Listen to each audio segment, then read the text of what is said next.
Amy Peterson, are you ready to get hot, smart, rich? Maggie Sellers calls, come. We are known for the Undetectable Injectable. You can only be as good in a service-based business as your whole brand if everyone is on the same team. Life punches you in the face sometimes. I was in a coma. I was bleeding out, a freshman in college. I was left with so much scarring. I felt like people were always gonna look at that and that was gonna define me. That accident changed me. My life was totally transformed. I show them what's possible. I'm a big part of the magic. A lot of people would argue in business, that's not great for your P&L. That's what made my P&L so successful. You don't need a business school degree to do this. Is there a specific treatment that a lot of celebrities are doing that is so undetectable that almost no one knows about it yet? You have a lot of men that are doing these things that you don't even know about. I think it also starts with how the people in the office look. If you're willing to put the money at risk for this, I have put close to $1 million into Lenox and Sixteenth. People should know when they're spending money, that's the founder backing that investment, and I believe in it. I like to walk into the fire. I like to solve things. I wasn't gonna let anyone tell me I couldn't have it all. We got shit to do. Like, let's get to work. in case you missed it, you're allowed to be hot, smart, and rich. So let's get into it.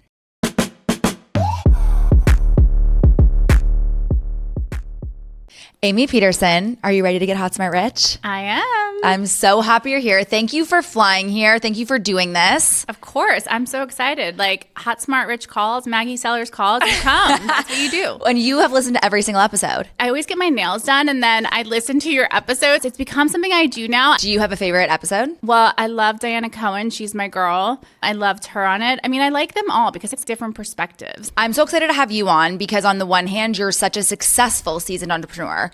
And on the other hand, you are starting something from scratch. I've been in your chair. I've had services. I am that girl that will fly to Miami to do services with your clinic versus LA, Beverly Hills, where we think of as like the medical aesthetics capital almost of the world, right? What is it that is so fundamentally different about the actual work and treatments that you have built in your clinic that has earned you the right to start something new? I think if I'm being honest, it's a very simple answer. We care more. Like, we care so much. We care more about the patient we just did than our future patient. Yeah. And a lot of people would argue in business, like, that's not great for your P&L. That's what made my P&L so successful, right? When you walk into an office and you know you're so deeply cared for it. I mean, I know people texted you after I was all over you. We are very much in the arena with you. I think that's one thing that stands out. I think the other thing is knowing as a clinical educator for many years, training people on how to do this stuff. And now I have clinical educators who work in my office. I call them the secret sauce. You understand your reason and your why behind everything. When you come with education like that, it's unmatched. You'll come to me, you ask me a bunch of different questions. I knew what was out there. I knew why I didn't choose it. I knew why I had what I had. I think those two pieces, caring the most and knowing not just how to roll something over someone or some basic 6-hour course, really understanding your craft so well. Like, it's palpable when you walk into my office. Like, you can feel it. And if you read the reviews, most people will say how they felt coming there, which I think is huge. They look great, and that's a given, but how they felt. You are one of the first entrepreneurs we've had on that is a service-based entrepreneur, which a lot of people listening to the show are and identify with. And one of the things that is so fundamentally different about scaling a consumer products company versus a service-based industry is people come for you. How have you been able to scale that level of credibility and that level of success from beyond just yourself? How have you empowered other people to be like Amy? You know, and I don't empower them to be like Amy. What I empower them is to be the magic behind what they're doing. You know, a lot of people are good out there, but I think I'm very good at mentoring people and inspiring people. You know, anybody that's actually even went on, like I have a couple of my employees have moved to California. They've all started their own business. They're not working for someone else. And I think they see she can do it. You know, I started my way from the bottom. I've done every single one of those jobs. What did you start doing? I mean, I was like a CNA, an MA to begin with, you know? Okay, for people that don't know what that is, what is that? It's an assistant. Okay. I've worked my way into every single job, every single avenue. I was a sponge. You could not peel me out of any room because I wanted to learn the most. I mean, and that's what I teach them. I show them what's possible. And I'm telling you, my team is incredible. I also just don't hire anyone. You cannot just go out on the floor. Like, it takes a year to work at my practice. And so when you are hiring someone, how do you ensure that they are going to be the same person to give a 5-star experience to every single patient? Because you have 4.9 stars on Google with hundreds of reviews. That is extremely hard to have for any business, let alone medical aesthetics, where people are injecting things in your face, giving you treatments. How do you put procedures and the right team in place to be able to deliver that level of service? Okay, first of all, I'm very much in my business. I am there all the time. I'm taking a red eye home tonight, and I will be there tomorrow at 9 o'clock in the morning. Okay, so that's my level of commitment, number one. Number two, I have a very simple phrase. Everyone in my practice gets treated like you would treat your mom. So when I was young, 23, my mom flew out to get a treatment at Seattle at this very fancy plastic surgeon's office that I worked for. I gave her the treatment of a lifetime. I am talking rolled out the red carpet. It was incredible. After that, I remember thinking, God, if I just did this to everybody, this would be like an amazing business if I cared this much. Why don't people do that? Like, then why would they go back to being okay or average? And so we have a rule of thumb. Is that what you would do for your mom? Is that what you would do for your dad? Is that what you would do for your best friend? Like, you can ask the girls. That's how they go into everything. And yes, it's 120% on repeat, but it's the right thing to do for people. The culture at my office is everything. Like, the culture. I mean, we have reviews on those Google reviews of our front desk. Staff, like named. That's how incredible they are. And when you're around that, it's electrifying. Like, my girls are electrified by that. They're really proud to work there. They're really proud to have all that education. I invest in them. I invest my time. I invest money. I want them to be a representation of me. I know that you can only be as good in a service-based business as your whole brand if everyone is on the same team. How much of your time is spent actually doing the work, and how much of your time is spent inspiring, leading, training, coaching, hiring? I think it's changed over the course of the time, about 6 years at this practice. I would say I'm seeing patients 3 days a week now. And the other time I'm with the girls. And then I'm also doing Lenox and Sixteenth. I mean, I'm a full-time entrepreneur. I'm very involved in Lenox and Sixteenth as well. I try not to miss a meeting. But I also have an incredible team for that too. That I've made a lot of decisions. And then I have people come to me and I decide based off of different options. But I cultivated that team as well. Every single person on my team, if you have any iffy, I'm not sure if they should be there, they shouldn't be there. I think that's a mistake that people make. 100%, I want every single person on my current teams on my team. Does that mean that you're not afraid of firing people? Not afraid of firing people. Do you get that anxiety before you have to do it? The first time was tough. But what you can ask my staff, what I say is like, I will actually never fire you. You will fire yourself because you will know. You will just know. So you've built one of the most successful clinics in Miami. You're on the way to building one of the most transformative products that I've ever used in my skin, which we'll talk about. But going way back, you were in a life-changing accident when you were young. Can you talk a little bit about what happened? Yeah, I was walking across the street and a drunk driver hit me, kept going, hit 2 other kids. I was flown to University of Maryland shock trauma. Love you guys, saved my life. I had a ruptured bladder, shattered pelvis. I was bleeding out. I mean, it was terrible. You know, my poor parents to this day got that call. I was in a coma for a little bit. I woke up and I had realized, like, you know, when you're 18 years old, like, your vanity is really important. I was only at school for 30 days. And that happened to you? Yeah, a freshman in college. I was just getting my footing. I think I was going to like my first party and my life was totally transformed. And I had to spend the better part of a year in the hospital, then in a rehab center learning how to walk again, which was like, I never thought, I was an athlete. Like, I never thought I would have to learn how to walk again. One step was a huge success. I was left with so much scarring all over me, like 50 inches of scarring. And I kind of felt like people were always going to look at that and that was going to define me. The first year was really hard. Finally, my parents wanted me to go to spring break. They wanted me to be happy. And they were like, we don't care what it costs. You need to go with some friends and go be bad and fun, essentially. Like, just go have fun. And I went to Panama City Beach, Florida.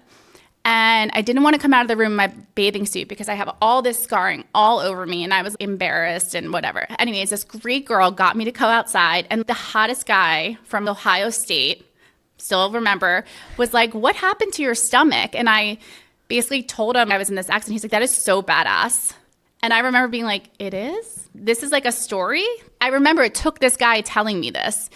And after that, I started getting more comfortable, but I still wanted to fix it. Like, how can I improve it? How can I make it better? If this is how I felt, how do other people feel about the scarring? Lasers were coming on the scene. I really, really wanted to focus my energy on how I could fix it. And anyone that goes through something like that and almost dies, there's two different roads, you can go down, in my opinion. Mm-hmm. And one may not be such a great road. And I really have a lot of empathy for those people because I understand. There could be a lot of things involved, depression, all of these things. And then the other road is like this light. This fire has been lit under your ass like no one's business, and you just want to live. You want to do all the things, and you don't feel like anything is a barrier. I think that's part of who I am, and that accident changed me for the better. How old are you when it happened? I was 18. Does that still stick with you today when you see someone come into your office? Like, what are the main reasons that people come in to your clinic? They want to see how they feel. I hear people all the time, like, I don't feel like how I look, or because of aging? Yeah, like I look in the mirror and I don't feel this way. Or it may be acne scarring. I think it depends. Some of it's anti-aging. Some of it is acne scarring. Some of it's like a problem that they don't like. It could be melasma. But it's always something where the inside and how they perceive themselves doesn't match. And they just want it to match a little bit more. And I think our clinic is great at doing that because we want to bring out that natural beauty. We are known for the undetectable injectable. We are known for incredible skin. We don't want you to look different. Like, your husband does not have to be scared. That's how we want it to be. And then sometimes it is like scarring or different things. Like, I love those cases because I can really relate and I know how much better we can make them look, and it's a part of my story, but it's not always like that. What do you think having good skin does to someone's potential success? So much confidence. I think it's kind of like dress to success. I always go back to that. If you go for a job interview and you're wearing a nice suit and you look great, you show up differently. If your skin looks great and you look groomed and polished, you show up differently for yourself in the world. There is no denying that correlation. It's not just vanity, it's how you show up. I totally agree, because when I was 25, I developed horrific cystic acne. Like, we are talking bumps that would stay on my face for a month. They would hurt so badly. And I just remember the energy that I would bring to the office was completely different. My head was always down. I wouldn't want to be invited to things because I didn't want to have to put myself out there. I was constantly going to the bathroom. I would even have it where, like, I'm a picker. And so I would pick something. And I remember staying in the bathroom at a work event for 30 minutes till it would dry up enough to put more cover up on. And seeing the level of confidence that I have now, I don't know if I could bring that if I had bad skin. It's such a correlation. So for the people that think about aesthetics as vanity, what would you say to that type of person that's listening? I think you're looking at one very small piece of the puzzle, because what they're usually looking at is not just vanity. They're looking at like overdone. Right. You are missing the mark here. There are so many countless men and women out there that are doing these things that you don't even know about. How much of your practice is men? We have a lot of men. Would you say it's like 25%, 50%? I think it's growing, of course. It's growing. Like, at one point the other day, there was 8 men in our office and no women. I would say it's at least 25%. And are they open about talking about the work that they've had done, the same way that we've seen these incredible creators come out and be like, I'm getting Botox or I'm getting these facials? Like, what is the perception of men getting work done? I think it's more just like a positioning of skin health, which it is. I'm taking care of my brown spots because a brown spot could potentially lead to something like an actinic keratosis. They feel good. We usually have to have a consult and explain, like, potentially we're doing Renuva and not filler. And this is, you had fat pads. It's not like we're giving you something that you didn't have. Once they understand, they like a more natural bioregenerative approach, they're usually on board. Now, when they see their before and afters, they're like, sign me up. Like, yeah. Done. Yeah. Same with my before and after, which we'll get into later. Yes. So you're in this accident when you're 18 years old. You recover, you graduate school. Did you immediately go into aesthetics, or what was the first job that you even had to take your purpose and passion into your now career? Yeah, so I actually met this super handsome guy who I ended up marrying, and he actually was training in Seattle. He's a surgeon. You met him when you were doing rehabilitation, right? I met him right after. Okay. Yeah, so I was on my way when I met him. But he was in residency in Seattle at University of Washington, and so I moved out to Seattle, and I landed a dream job with the plastic surgeon. And We had an OR on site, and then we also had this whole non-invasive side of things. And he hired me, and it was just like, I got the man, I got the job, I'm in the city that I love. And fortunate enough for me, I mean, I'm just a hard worker. I always have been. I had a job at 14. Like, that's just who I am as a person.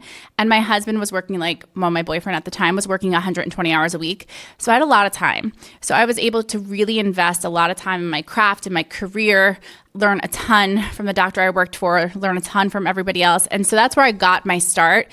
I was there for 9 years, and I learned skin inside and out, a ton about plastic surgery. And then during that time as well, companies can track your utilization of how you use these machines based off of tips.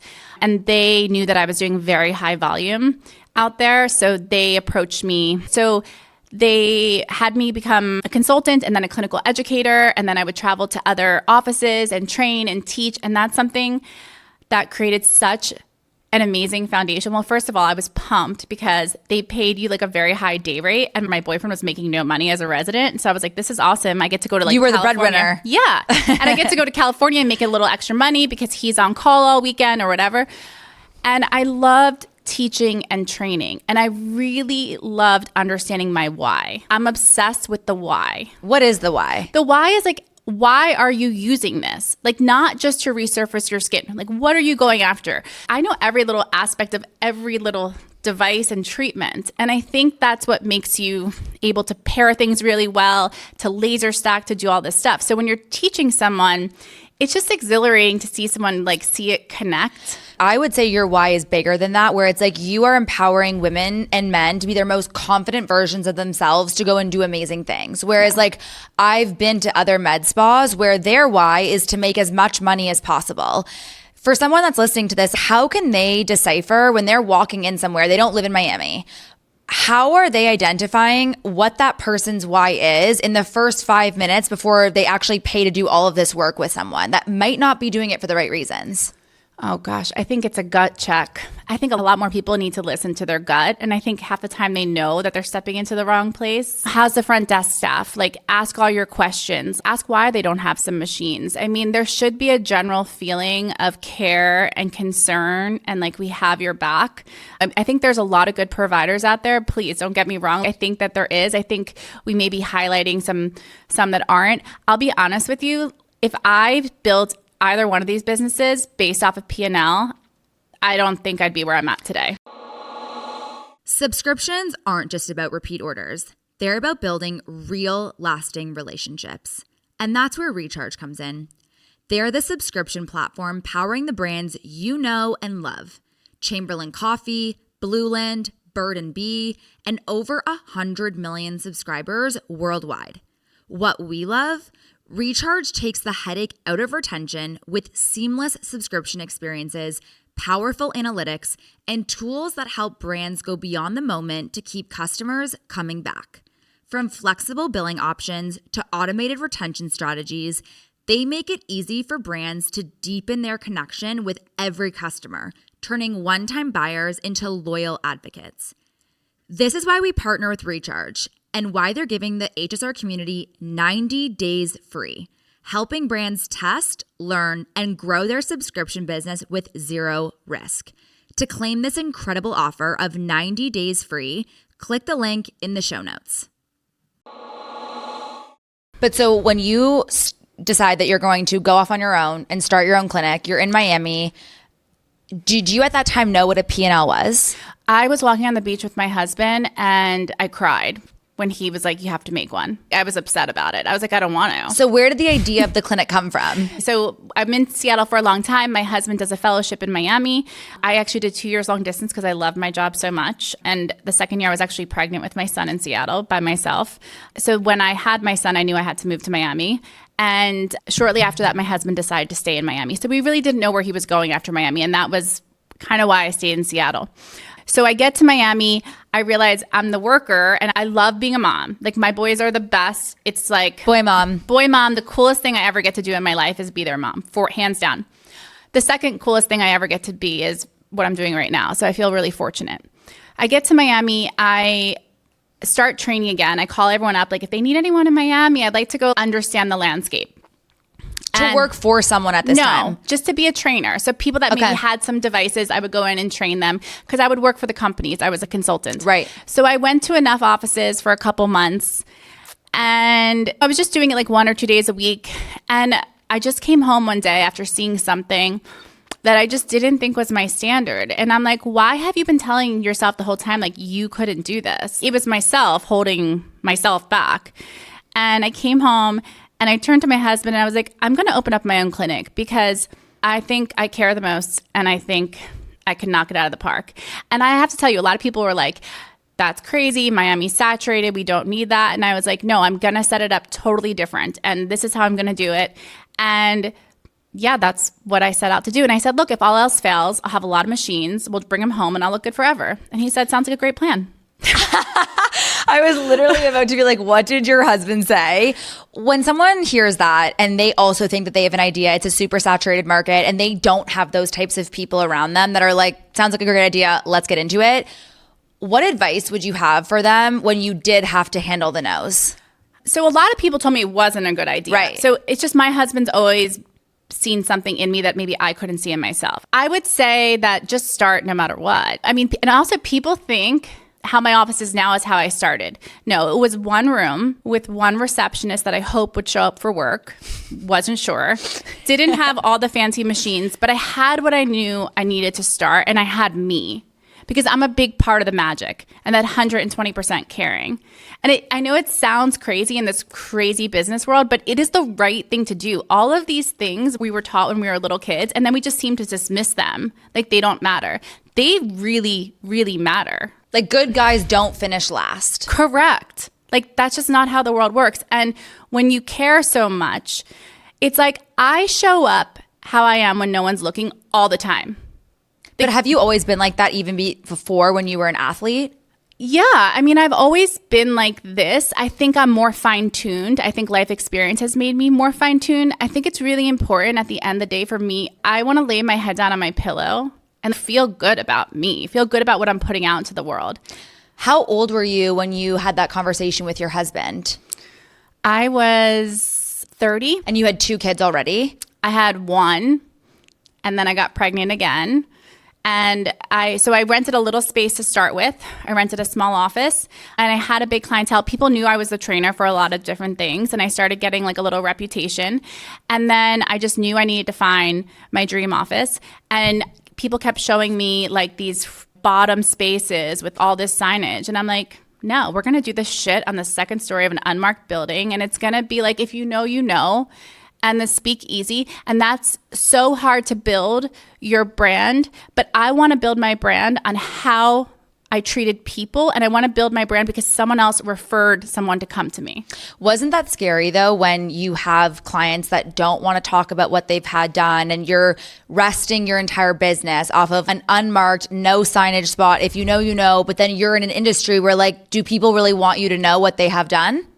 I felt so strongly about what I was about to do and how I was going to do it. I didn't think there was anything else out there. And then maybe throw a little naive in there. I just kind of lived very present. This is what we're doing today. This is what we're doing tomorrow. I think sometimes people try to plan so much for the future. That's probably the hardest thing about the skincare brand. Projections, and everyone wants to know about this. And I'm like, girls, we are in this moment. What are we doing? Like, I got a call. I was on a Zoom.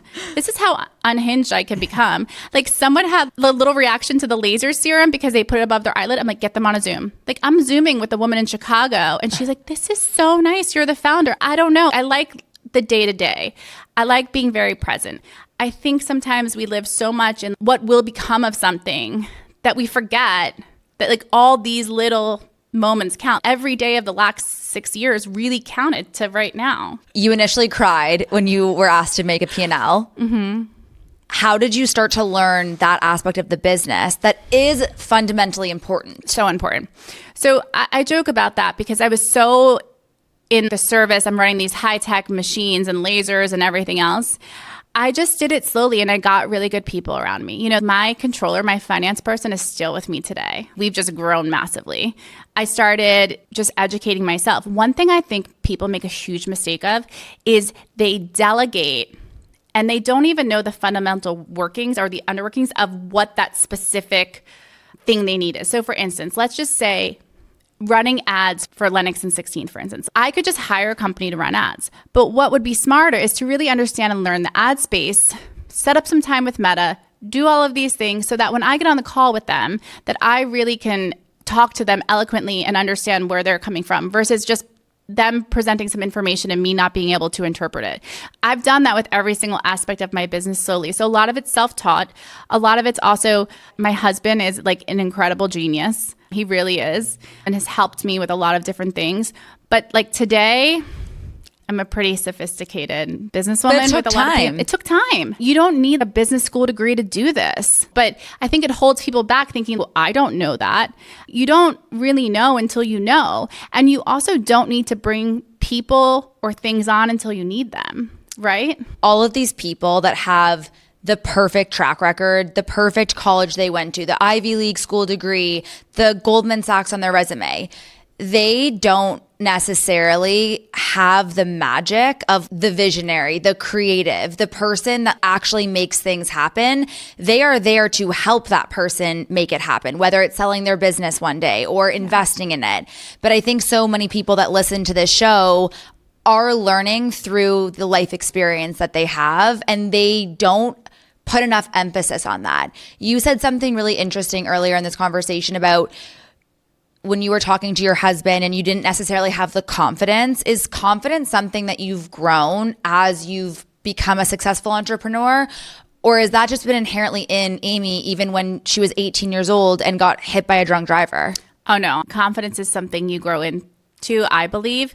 And the more you're willing to bet on yourself, and I always say, walk into the fire, the more you will see that, because you will learn. Every single thing I've done, even if it's negative, and I have gone through crazy life things, you learn something from it and you grow from it and you welcome it, and you may not be able to see it at the moment, but the next time you're like, I'm ready for you. Like, I got this one. It hasn't been all like roses and easy. It definitely hasn't. Like, life punches you in the face sometimes, but I am the type of person that I like to walk into the fire. I like to solve things.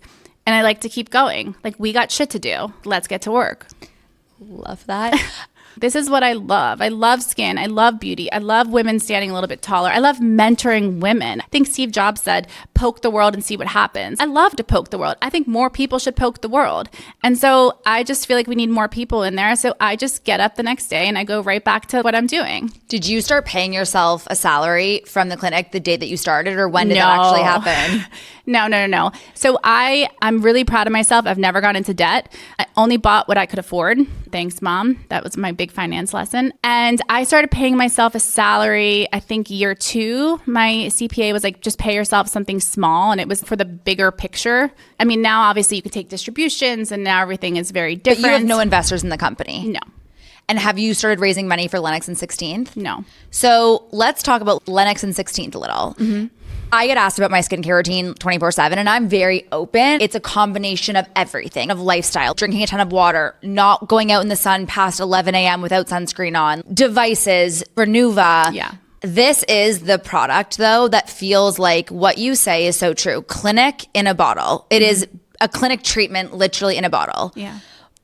For someone that is apprehensive about listening to another skincare brand come into the world, why should people be excited about what you're building with Lenox and Sixteenth? So I built my practice on the second story of an unmarked building in, most would argue, a very saturated city for aesthetics. And we are a super successful practice. We went from 3 rooms to 14 rooms. I am opening up a second location next year. And it was all because of the way we treat people. The fundamental, I have 4 pillars where education meets innovation, meets luxury and warmth. And I really know my why behind every single thing I do. And I built Lenox and Sixteenth like that. It's named after the intersection, the cross streets of my practice. And the same heart that built that practice, that word of mouth, is kind of how I built Lenox and Sixteenth. And I think that's the uniqueness that I bring to it. Obviously, there's a lot of parallels. And I used to just kind of fantasize about products, and I didn't pull the trigger until I knew that I could, and I could do it the right way. I have another saying, they call them Amyisms, but we walk all the way around the block. There's no shortcuts. And it's exhausting, but we walk all the way around the block. And I knew with Lenox and 16th, I was going to have to walk all the way around the block. I had studied enough brands. Miami is a haven for the most amazing beauty founders there are that I am fortunate enough to be friends with. I got great advice. I asked a lot of questions. We don't need another skincare brand. Like, there are other ones out there. What is it about this brand, these products that are fundamentally different that we actually do need them? The formulation, I don't know many people that can go on record and say, use it for 2 weeks, and if it doesn't change your skin, then I haven't done my job. That's how quickly that they work and effectively. I feel very responsible, just like I do for your before and after photo, for how these go out into the world. And yes, you're right. I think there's 420,000 beauty products on the market last time I checked. Brands or products? Products.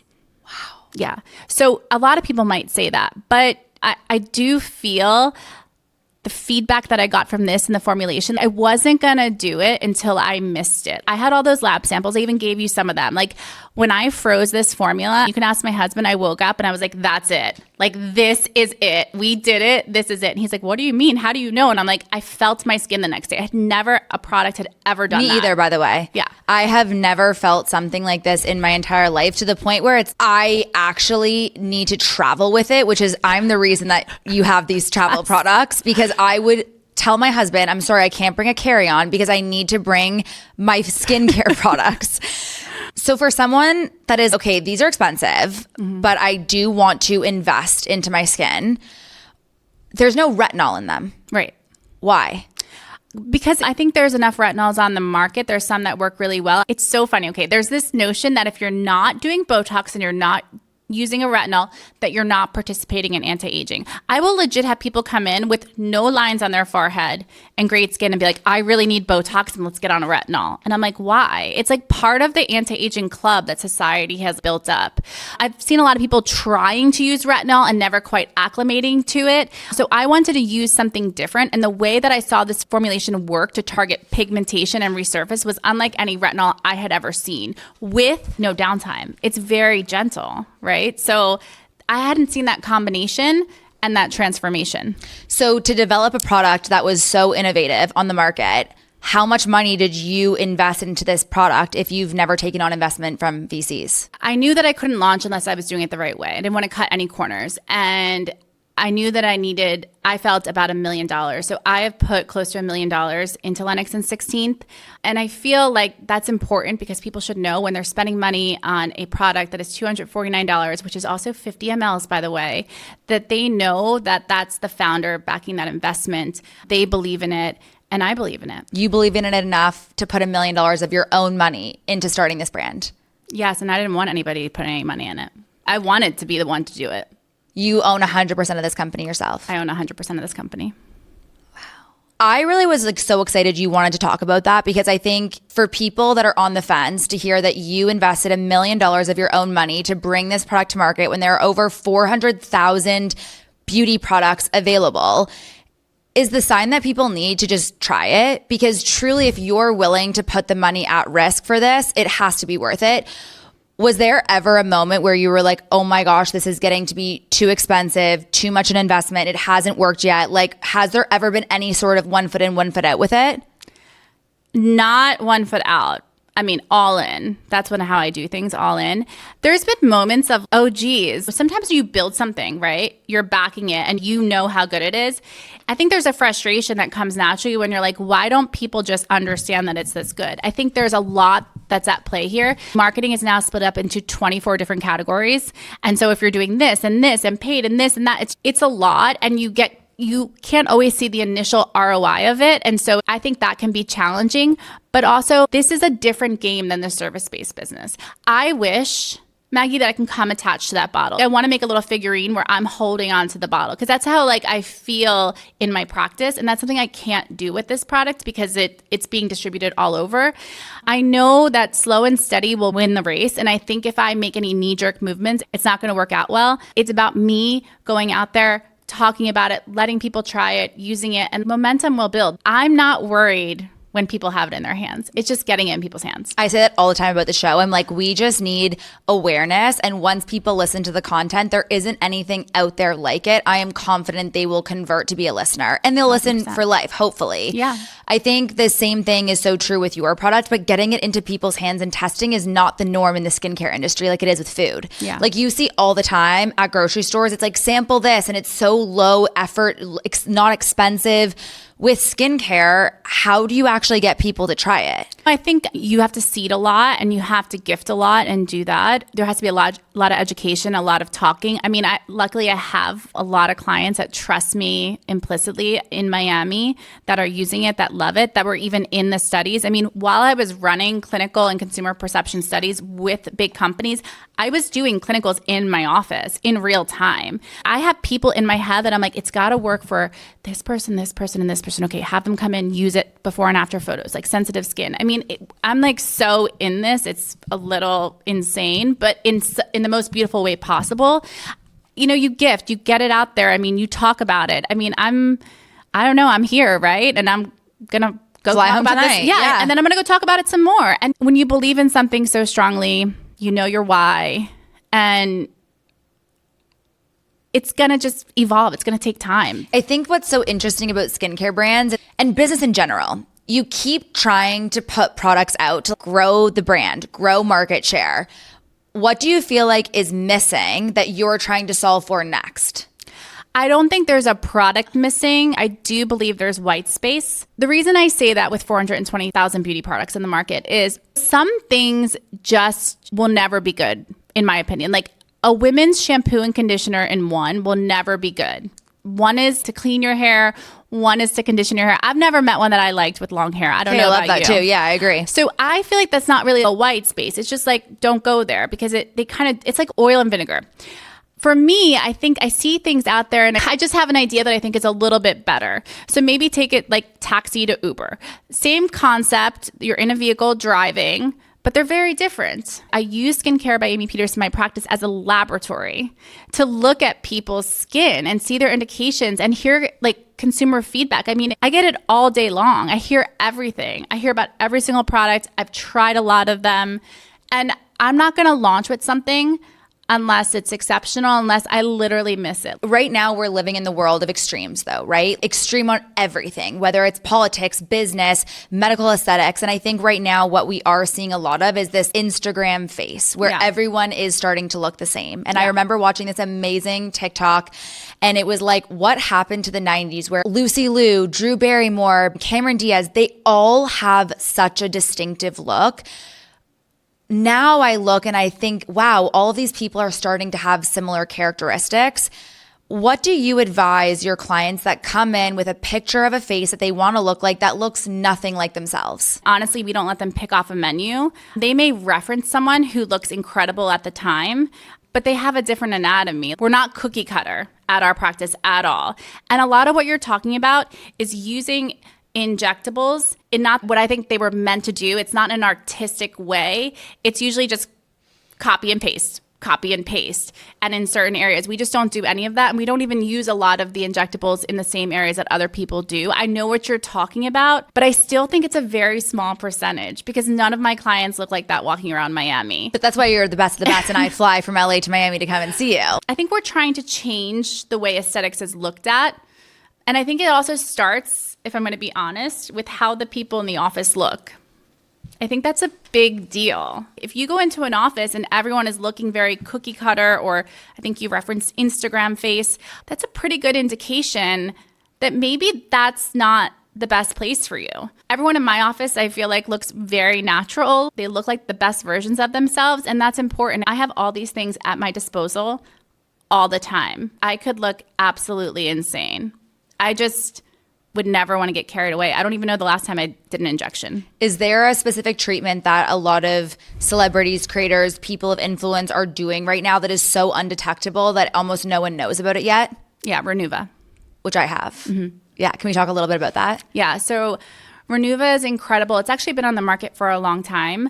It's a bioregenerative, and it stimulates your own natural fat pad to grow back. So your face is full of different fat pads, and it's interesting because the ones that you keep are the ones we don't want to keep. So you keep this one, right? But you really want to keep that one. So when everyone's doing the quintessential 2-finger facelift or in the mirror, they're essentially trying to move back their preauricular fat pad, which is beautiful because when you work perimeterally, which is one of the secrets we do too, you actually address a lot of what people are concerned about. It's interesting. People will come in and be like, I don't like this. I don't like this. But as soon as you do that 2-finger lift, it goes away. So maybe that's like a preauricular moment or a temple moment. Like temples, oh my God. That's what we did with me. Yes, gorgeous. They literally just shift back. So it's about facial balancing, very delicate facial balancing. The reason Renuva is so amazing is because it's not an HA-based filler, so you're not renting it, first of all. You own it. It's yours. It's not hydrophilic, so it doesn't draw in water,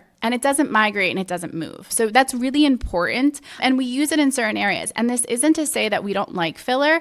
It's just we use filler in different areas, and there are some areas, it doesn't matter what anybody says, we won't use. We don't do filler underneath the eye. We just have found that it almost always migrates and causes a problem. So that's just kind of a rule of thumb for our office. I'm sure there's plenty of people still out there doing it, but I think we stay very true to like the ethos of how we want to rejuvenate the face. If you're coming in telling us what to do, we're probably not the clinic for you. And we will tell you that. It's really just more about patient by patient, which sounds like how you've built your entire practice. It's not a cookie cutter solution. And I truly felt that when I came in. So I had a lot of concerns that were not extreme at all. I just wanted to look like myself, but I was noticing that there was a really clear sign of aging for the first time. And I was 32 when it happened, and I just started noticing that things were starting to look different. And interestingly, I had never even heard of this. When you were explaining it to me, because it is bioregenerative, it sounded more like a longevity treatment than it did medical aesthetics. Do you kind of feel like you're straddling that line between just longevity and then obviously a cosmetic upgrade?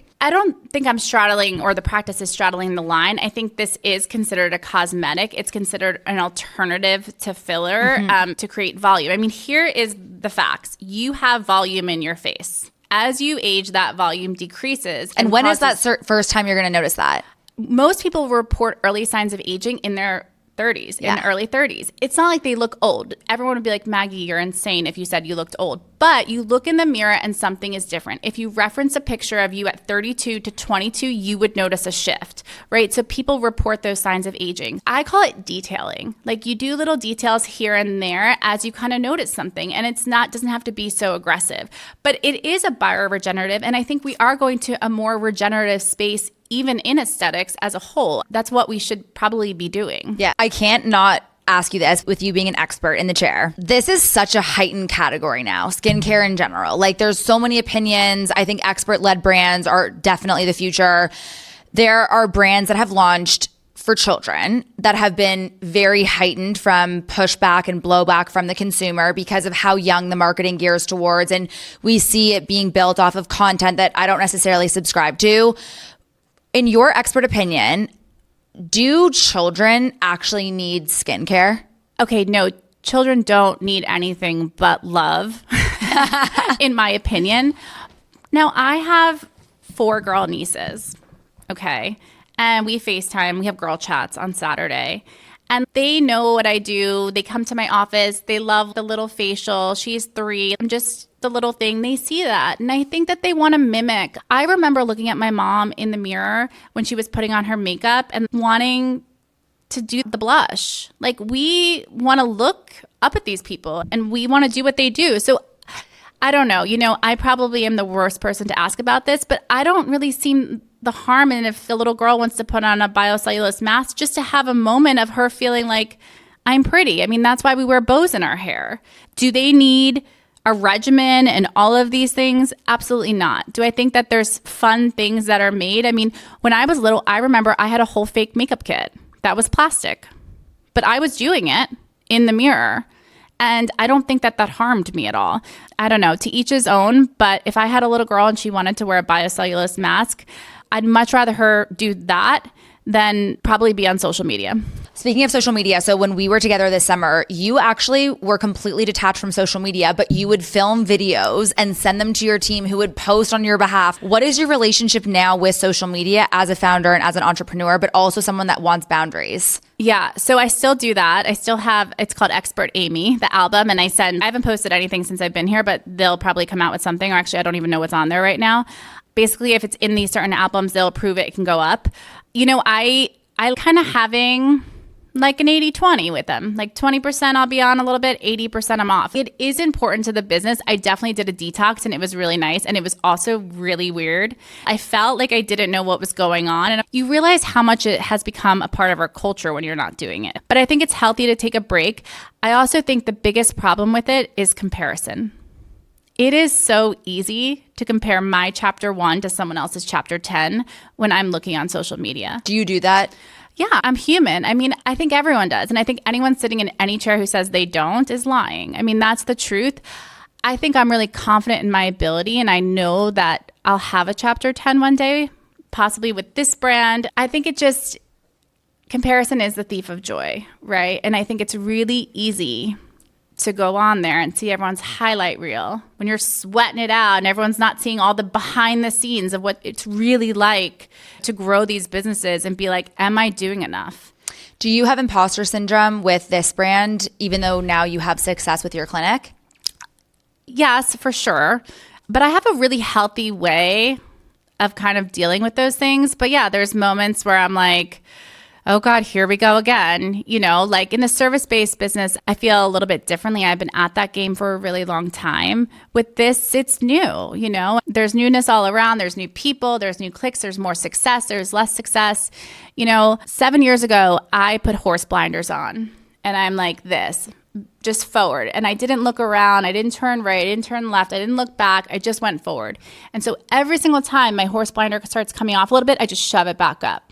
And that's what I do. That's what I do too. And it's funny, it's even to the point where I actually mute anyone that I consider to be like somewhat competitive because I just don't want to see it. It's not because I don't want to celebrate other people, because I actually think there's space for so many people to win. 1,000%. It's more for me, it's an inner game of I don't want to compare. I also don't want to, in some even subconscious way, take inspiration from what someone's doing in a similar industry or a similar category, because I just want to be myself. And I think what I'm hearing as a through line between both of our stories is it's like recognizing what makes you special. Right. Unfortunately, it has never been easier to start a brand. Fortunately, it's never been easier to start a brand. So you have to get so clear with who you are, what your special thing is, or you, as soon as that goes down, you are going to be looking at someone and be like, we should do that, or what about that? And that inherently steals away from what your special sauce is. For someone that's listening, for the through line between all of the things that you've started, like what is the special sauce between this brand, the clinic, even now your personal brand that you're building? I think it's just authenticity. And that sounds so cliche. First of all, I have a North Star. I have my gut. I have a gut check, and I listen to that.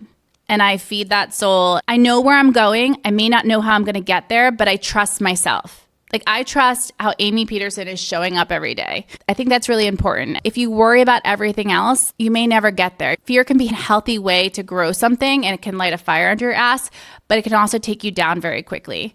So we also have another saying at the office. It's just, what's the next right thing we're going to do here? Like what can we do right now, right? Because sometimes things can feel so overwhelming. What are you doing next? What are you doing next to move the needle in any part of your life? I love that. I've talked a lot on the show about the most important decision you'll make financially in your business is the person that you marry.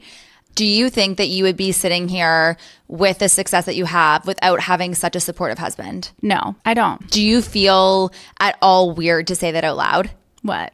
Just that you wouldn't be sitting here as the same Amy without him? No, because it would be a totally different story. How long have you guys been married for? 15 years. In 15 years, seeing the way that you smile about him, seeing the way your face lights up when he texts you, seeing the way when we're on a girls' weekend trip and you and your husband are going off to your room and having little cute FaceTimes. I hope that is my life in 15 years. I do think you're right. They have to respect you and you have to be each other's biggest fan. I mean, life is not easy. We've gone through tough things. We've gone through amazing things. We've gone through all the things. I mean, we've been together for 20 years. We've been married for 15, but there is this undeniable love and respect that we both have for each other and for our experience that, like, I don't know. I know I can get through anything with him, and I know he has my back. And going through life with someone like that is incredible. I also feel that way. The only other person I can think of is like my sister. And I know you probably feel that way. Like,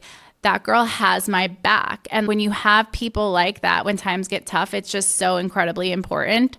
Listen, you're lucky, and I feel lucky to have a love like that. For those of the people out there that are like, it's not going to happen, like, you just never know. And keep manifesting that. And also don't settle. You know, I always wanted that. Just like you said, you always felt that special. Like, I always knew I wanted all of this. And like, I wasn't going to let anyone tell me I couldn't have it all. Do you believe that you can have it all? 1,000%. I think the only caveat to that is you may not be able to have it all at the same time, nor do you need it all at the same time. Time takes time, and things come into your life. And I always say it plays out exactly how it should play out. Okay, Amy, we need to do some rapid fire before we finish up. You can only pick one: Botox or Renuva. Renuva. Okay, I'm also a fan. What is the right SPF for your face for anti-aging? Okay, SPF 30 UVA, UVB, but the biggest part about it is reapplication. As it goes up, it just means it can degrade sooner and you need to reapply. The biggest thing you can do for your face is reapply. Can you reapply with makeup on? There's all these different things out there with, like, you know, powders and everything else. If you're in direct sun, you need to reapply. If you're sweating, you need to reapply. So then you'll have to reapply your makeup, but you got to figure out a way. Okay. Beauty brand founder, service clinic founder. Both. You just can't choose. Can't choose. Heels or flats? Heels. Okay. Beauty from within or out? Beauty from within. Device or injectable? Both. You got to treat the mattress and the sheets. Okay. Would you rather give up an eye cream or exfoliating? Eye cream. High intensity workout or Pilates? HIIT. You're a HIIT girl. Mm-hmm. What's more important if you're going to skip one? Your morning routine or your nighttime routine? Your morning. Why? Because you're usually putting your actives on at night. And I would say, like, they're your heavy hitters that are really going to transform your skin. The only exception would be in the morning, like sunscreen. I mean, sunscreen is going to keep you youthful. Like, it's insane that people aren't using sunscreen. So yes, I would say sunscreen overall, but your night routine. And if someone is totally new to skincare or wants to, like, completely redo their skincare routine, what is one piece of advice that you'd have for them? Consistency. That is a big problem that I see. It's something that I don't think, like, my mom got in trouble with. Like, she bought a cream, she loved it, she used it for 3 months until it ran out. Like, today there's just so much. So whatever you choose, like, give it a chance. Like, let it do its job. These are topicals, so, you know, I think 2 weeks is a short amount of time, but nothing is going to be overnight, but you got to give it some time. Chasing celebrity beauty trends. A hard no. What if you really want to look like Lindsay Lohan? I mean, there's ways to look like yourself and have beautiful skin and have attributes of these celebrities, but I think chasing a particular trend is a disaster. Facelifts, yes or no? Love a facelift when you're ready for it. And when is that? I think it's very unique to each person.